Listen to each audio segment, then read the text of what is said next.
तर नमस्कार मंडळी, खूप दिवसानंतर मी तुमचं पुन्हा एकदा स्वागत करतोय आपल्या आवडत्या चॅनलवर, ज्या चॅनलचं नाव आहे बाबाज फूड ब्लॉग.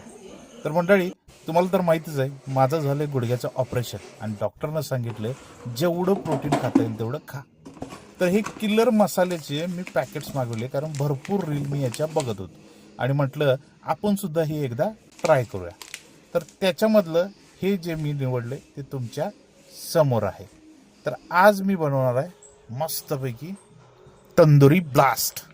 तर हा मसाला मी वाटीत काढून घेतला आहे. आधी एकदम सोपी आणि सरळ आहे आणि पाहिजे तेवढं मी पाणी याच्यामध्ये ॲड केलं.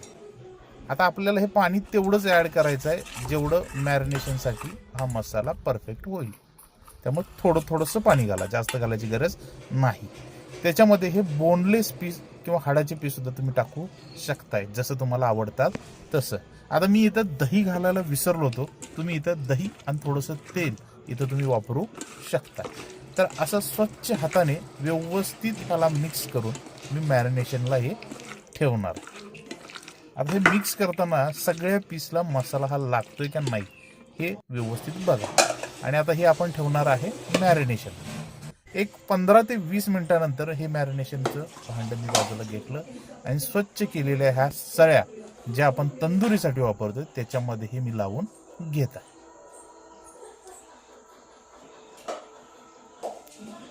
ज्यावेळी तुम्ही पीस करून घेताय तर हे चिकनचे पीस बरोबर पद्धतीने कट करून घ्या, जेणेकरून ह्या स्टिकला ते बसले पाहिजेत. आणि जास्त मोठे झाले तर ते शिजणार नाहीत, त्यामुळे योग्य प्रमाणात घेणं गरजेचं आहे. अशा 3 स्टिक मी घेतल्या. थोडासा मला पाहिजे होतं ती सुद्धा फ्लेवर मी घेतला होता. आता इथं माझ्याकडे काय तंदुरी भट्टी नाही आहे, पण घरातल्या चुलीलाच मी तंदुरी भट्टी बनवलेली आहे. काही अवघड नाही, एकदम सोपं साधं. आता हे चालू आहे आपले कबाब बनायला आणि हे तेलाऐवजी मी इथं तूप वापरलं, जेणेकरून टेस्ट अजून जास्त येईल. तर असं हळूहळू दमानं याला मी तूप लावलेलं आहे आणि मस्त असं तंदूर भाजून घेतोय.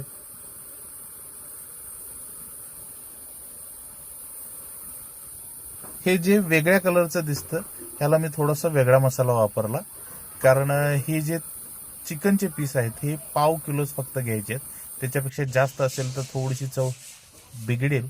आता इथं बघू शकताय जसं जसं भाजतंय तसा कलर बदलत चालला, एकदम ज्युसी.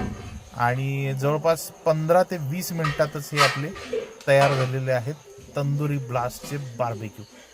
तर